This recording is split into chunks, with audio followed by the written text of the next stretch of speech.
Hello मेरे प्यारे दोस्तों। तो कैसे हैं आप लोग? उम्मीद करते हैं अच्छे होंगे, पढ़ाई कर रहे होंगे और एग्ज़ाम की तैयारी में लगे होंगे।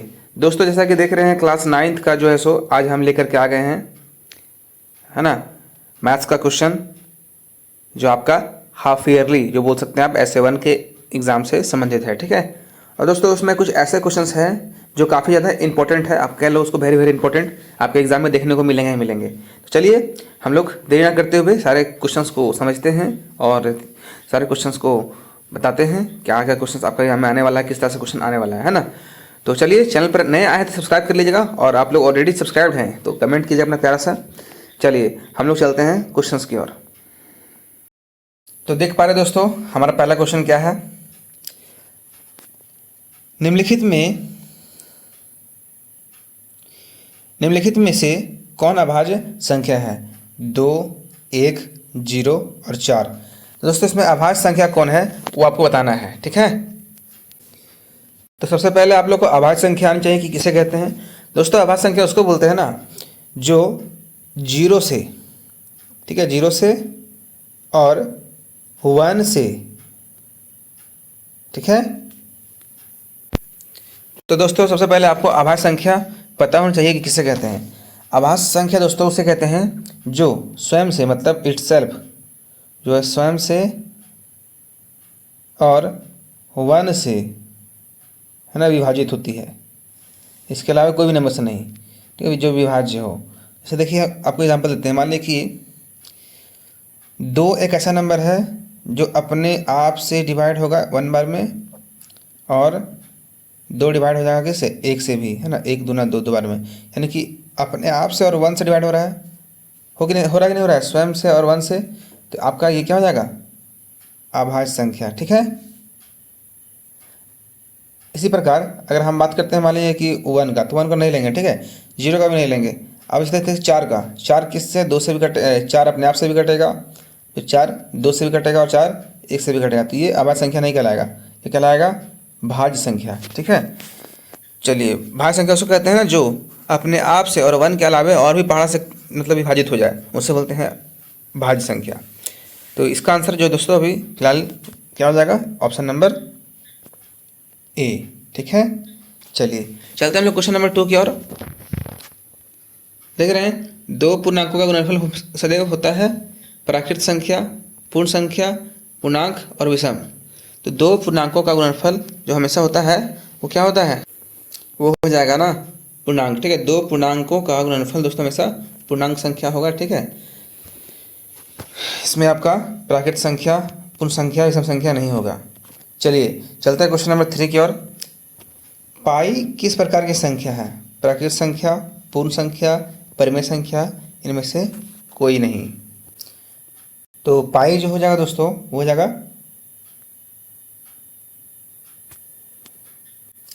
अपरिमेय संख्या। क्यों?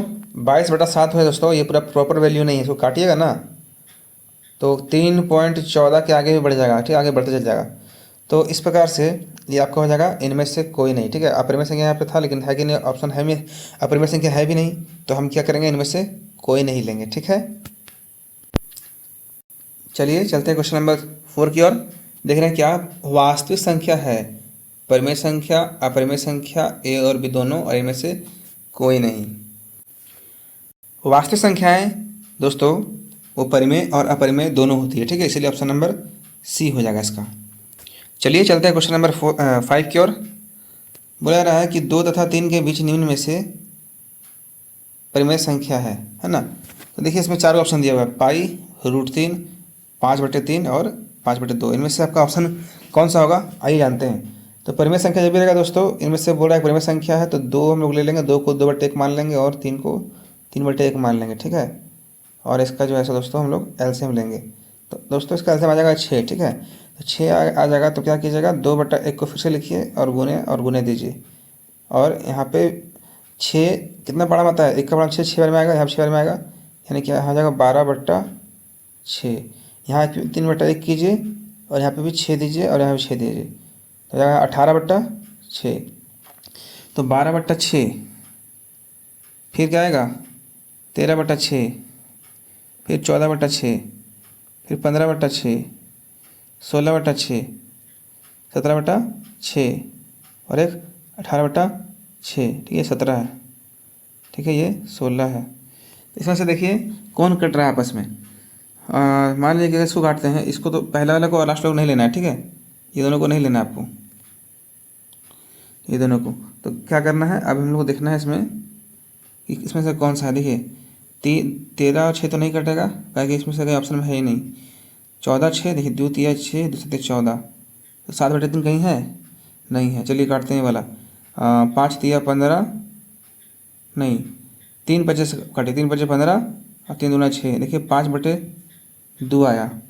तो ऑप्शन नंबर आपको बता दें कैसे काट रहे हैं हम। ये काटिएगा ना तो 5 का 3 का पारा से 3 5 15 आएगा और 3 दूना 6 आएगा, यानी कि 5/2 हमारा आ गया, जो कि ऑप्शन नंबर डी में है। देख रहे हैं, ऑप्शन नंबर डी में है। और आगे काटने की जरूरत ही नहीं है, ठीक है। तो मेरा ऑप्शन नंबर क्या आ गया दोस्तों, 5/2 आ गया, ऑप्शन नंबर डी आ गया, ठीक है। इस तरह से हम लोग इसको सॉल्व करते हैं, ठीक है। तो हम लोग को सॉल्व कैसे करना है समझ में आ गया। तो यानी कि ऑप्शन इसका डी हो जाएगा, 5/2 हमारा आया। तो दोस्तों इस तरह से हम लोग चलते हैं 6 नंबर क्वेश्चन की ओर। देख रहे हैं 2 का जो है दोस्तों, 2 का पावर 3 है, यानी कि ऋणात्मक है। जानते हैं कभी भी पावर नेगेटिव में नहीं होता है, तो क्या करेंगे, इसको 2/1 होता है ये, जिसको 1/2 करते हैं और पावर ऑटोमेटिक यहाँ पे 3 हो जाएगा। अब क्या करेंगे, इसको कीजिए 1/2, 2 4, 4 2 8, यानी कि 1/8 जहाँ होगा वही आंसर हो जाएगा, ठीक है। 1/8 कहाँ है, ऑप्शन नंबर आपको सी दिख गया होगा, ठीक है, ये वाला ऑप्शन हो जाएगा। समझ में आया। चलिए चलता है अगले क्वेश्चन की ओर। देखते हैं क्वेश्चन नंबर हमारा 7 क्या है, इनमें से कौन एक बहुपद है, ठीक है। देखिए दोस्तों, बहुपद उसको बोलते हैं जिसमें दोस्तों कोई भी मतलब वो एक चर और अचर में लिखा होता है, ठीक है, और उसका जो मतलब पावर जो होता है वो बढ़ते से घटते क्रम में रहेगा, ठीक है। और उस तरह का जो होता है दोस्तों व्यंजक, वो होता है बहुपद। जैसे देखिए इसमें ऑप्शन नंबर सी प्रॉपर तरीके से दिख रहा है, तो ये हो गया बहुपद, ठीक है। 1 मिनट, ऑप्शन नंबर सी देख रहे हैं, 2 x से पावर 5 है, प्लस 3 x से पावर 4 है, 4x प्लस 3 है। और जैसे देखो, देखिए दोस्तों अगर बात करो ऊपर का, तो ऊपर में क्या है, पावर में है, लेकिन यहाँ पर नेगेटिव कर दिया गया, ठीक है।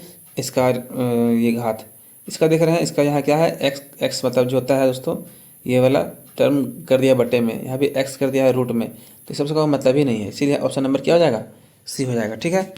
चलिए क्वेश्चन नंबर चलते हैं हम लोग 8 की ओर।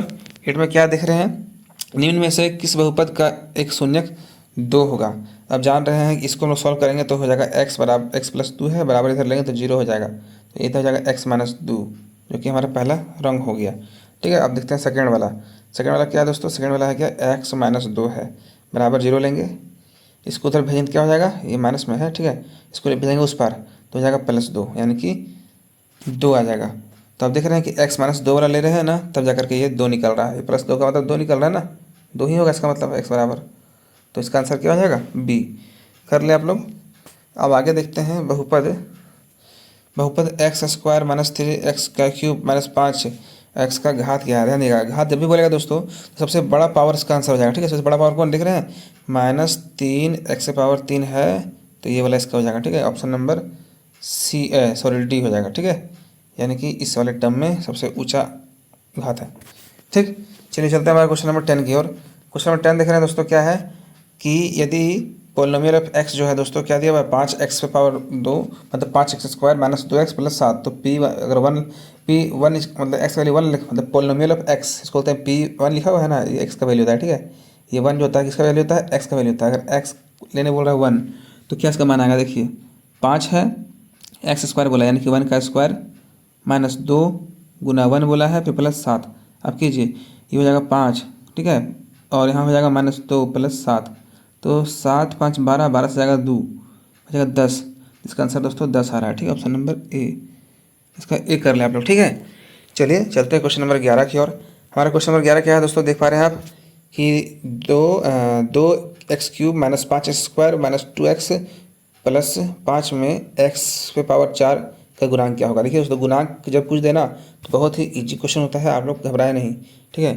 जैसे देखिए आपको इस वाले व्यंजक में कहीं भी x⁴ दिख रहा है, मुझे तो कहीं नहीं दिख रहा है। पावर 3 है, दिख रहे हैं, 2 भी है, लेकिन कहीं 4 है, नहीं है। जब नहीं है तो इसका गुणांक क्या हो जाएगा, इसका गुणांक हो जाएगा 0, ठीक है, 0 हो गया। अगर रहता, मान लीजिए कि अगर ऐसा रहता एक्स पावर 4 रहता और यहाँ पे रहता 3, तो गुणांक उस समय 3 आ जाता है, ठीक है। लेकिन ऐसा है नहीं, तो इसलिए 0 मान लेंगे इसका। 0 मानेंगे, 0 होगा ही, मानना ही नहीं होगा एकदम डेफिनेटली, ठीक है। चलते हैं क्वेश्चन नंबर 12 की ओर। देख रहे हैं क्या है, यदि किसी बहुपद पॉलिनोमियल ऑफ एक्स में एक्स स्क्वायर प्लस एक्स और माइनस 2 है, 2 को एक्स प्लस 2 से विभाजित किया जाता है, तो शेषफल क्या आएगा देखते हैं दोस्तों, इसको सॉल्व करते हैं। तो आइए इसको सॉल्व करते हैं, क्या होगा देखिए, एक्स स्क्वायर है प्लस एक्स है माइनस 2 है, ठीक है। इसको भागा देना है, किससे भागा देना है, एक्स प्लस 2 से। तो एक्स प्लस 2, ये देखिए यहाँ एक्स रखेंगे ना, तो ये गुना होगा इससे, तो आ जाएगा एक्स स्क्वायर, ठीक है। फिर एक्स गुना होगा 2 से, तो हो जाएगा प्लस 2x, ठीक है। और यहाँ साइन जानते हैं बदलता है, साइन बदल गया, साइन बदल गया, ये कटा 2x से 1x गया, तो हो जाएगा माइनस 1x, फिर माइनस 2, ठीक है दोस्तों। यहाँ माइनस रखेंगे 1, तो 1 गुना होगा अगर x से तो क्या हो जाएगा माइनस x, फिर माइनस 1 गुना होगा प्लस 2 से तो क्या हो जाएगा माइनस 2, फिर साइन बदलेगा, यहाँ प्लस हो जाएगा, यहाँ प्लस हो जाएगा, ये खत्म खत्म दोस्तों। इसका शेषफल क्या गया 0, तो जहाँ 0 वही आंसर हो जाएगा, देख रहे हैं ऑप्शन नंबर सी, ठीक है। तो हम लोग 12 नंबर क्वेश्चन कर लिए। आते हैं क्वेश्चन नंबर 13 की ओर। देखें 13 में क्या है कि x square minus 9x plus के का एक गुणनखंड x माइनस 1 है, तो के का मान क्या होगा। कुछ नहीं कीजिए, x माइनस 1 को क्या कीजिए, x माइनस 1 को सॉल्व कीजिए, x माइनस 1 बराबर 1 हो जाएगा आंसर, ठीक है। इसका शून्य कीजिएगा तो 1 आ जाएगा। अब आपको जहाँ दिख रहा है x वहाँ डाल दो 1, तो देखिए एक्स स्क्वायर यहाँ क्वेश्चन में है ना, एक्स स्क्वायर यानी कि 1 का स्क्वायर, ठीक है, माइनस 9 गुना 1, ठीक है, प्लस के दिया हुआ है दोस्तों, के को के लिख दीजिए, इक्वल टू 0 कर दीजिए। अब क्या हो जाएगा, 1 माइनस 9 प्लस के, है ना, इज इक्वल टू 0। अब क्या हो जाएगा, देखिए 9 में से जाएगा 1 तो बचेगा माइनस 8 प्लस के बराबर 0।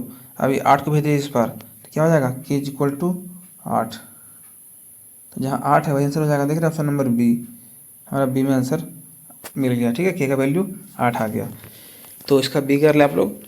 चलते हैं क्वेश्चन नंबर 14 की ओर। देख रहे हैं 14 में क्या है, x square plus minus x और माइनस 6 का गुणनखंड क्या होगा, देख पा रहे हैं दोस्तों। तो इसमें कुछ नहीं करना है आपको, यहाँ पे सबसे पहली चीज़ है दोस्तों कि आपको इसको जो है सो गुणनखंड करना होगा। पहले 6 में से यहाँ पे 1 6 बार तक गुना कर दिया, हो जाएगा 6। इसको हम लोग क्या करेंगे, फैक्टर करेंगे, 2 3 6। अब ये 2 और 3 को जोड़े चाहे घटाइए, आना है हमको बीच वाला 1 लाना है, यानी x square minus x plus 6 का हम लोग का जो इसका निकलेगा गुणनखंड क्या निकलेगा बताइए, तो एक्स स्क्वायर, ठीक है। और क्या देंगे, माइनस यहाँ पे कर देंगे क्या, 2x, नहीं प्लस 2x करेंगे, प्लस 2x, ठीक है, 1 मिनट, प्लस 2x और माइनस 3x और प्लस 6। अब निकालिए इसका, इसमें 2x है, इसमें 1x है, तो क्या करेगा, 1x बाहर दे दिया, तो यहाँ हो जाएगा x प्लस 2, ठीक है। और यहाँ पे क्या हो जाएगा, माइनस यहाँ से 3 बाहर दे देगा, तो x माइनस प्लस यहाँ हो जाएगा क्या, यहाँ हो जाएगा प्लस, ठीक है। और यहाँ पे भी 2 आ जाएगा, ठीक। तो यहाँ पे क्या हो गया दोस्तों,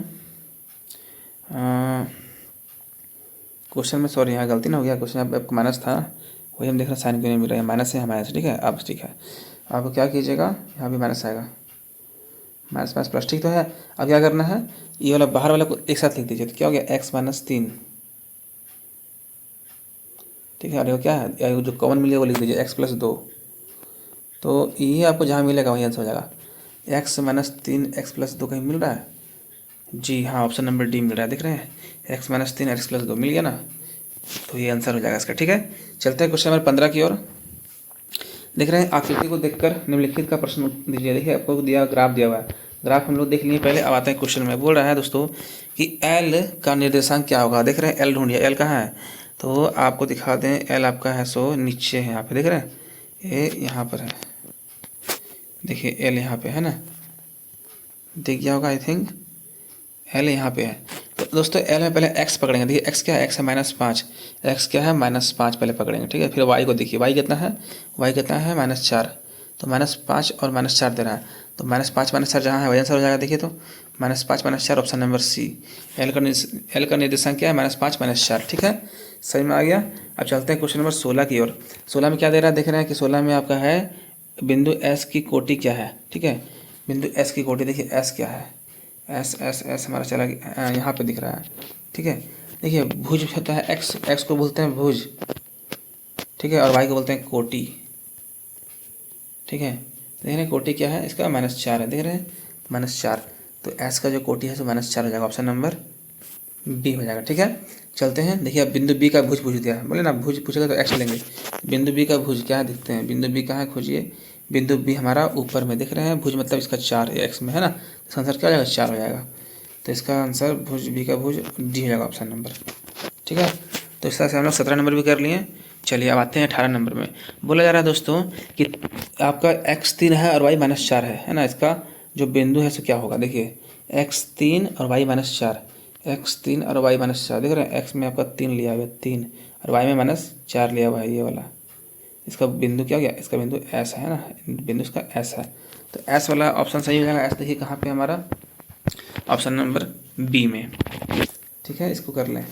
चलिए हमारा 18 भी इसी तरह से कंप्लीट हो गया है। चलते हैं 9 नंबर क्वेश्चन में। 9 में क्या है, कार्तीय तल के क्षैतिज रेखा को क्या कहते हैं। ठीक है, तो दोस्तों आपको बता दें कि क्षैतिज रेखा क्या होता है, जानते हैं ये वाला जो एक्स जो होता है ना, एक्स होता है क्षैतिज रेखा। ठीक है, तो इसको हम लोग यहाँ पे कार्तीय तल का क्षैतिज रेखा हो गया एक्स अक्ष। ठीक है, अगर बोलता इसको ये हमारा जो है ना क्षैतिज मतलब सोया हुआ होता है। ठीक है, मतलब सोया हुआ लेटा हुआ। अगर आपका रहता है ये लाइन बोलता है ऊर्ध्वाधर, तो ये होता है वाई अक्ष, ऐसे रहता है ना, तो ये होता है वाई।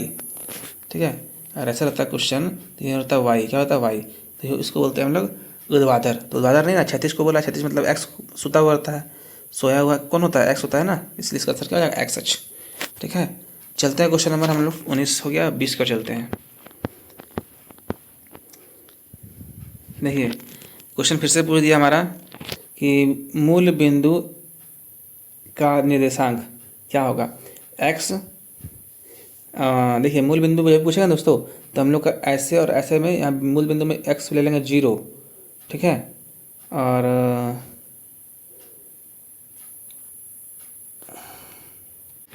और वाई भी ले लेंगे 0। तो 0 0 कहाँ है भाई, इसका आंसर हो जाएगा ऑप्शन नंबर डी। देख रहे हैं, तो दोस्तों मूल बिंदु का निर्देशांक जो होता है ना दोस्तों, जो आपका देख रहे हैं ऐसे ऐसे रहता है, बीच में 0 होता है ना, इसी को बोलते हैं 0। एक्स का भी और वाई का भी 0 होता है, 0 0 को हम लोग कर लेंगे।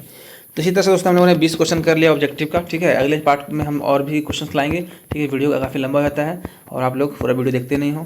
ठीक है, तो चलिए आप लोग को हम अगले वीडियो में फिर बताएंगे आगे का क्वेश्चन, काफ़ी ज़्यादा क्वेश्चन इसमें है। तो उम्मीद करते हैं आप लोग समझ में आया होगा। तो दोस्तों समझ में आया होगा तो वीडियो को लाइक कर दीजिएगा और अपने प्यार से कमेंट कर दीजिएगा। ठीक है, क्वेश्चन कितने सारे क्वेश्चन आपको समझ में आए, कौन क्वेश्चन समझ में नहीं आए, कमेंट जरूर कीजिएगा। और दोस्तों एग्जाम में आपका क्वेश्चन ऐसे ही रहने वाला है, घबराए नहीं, बहुत ही ईजी क्वेश्चन रहेंगे। ठीक है, और चलते हैं, मिलते हैं हम लोग अगले वीडियो में, तब तक के लिए थैंक यू।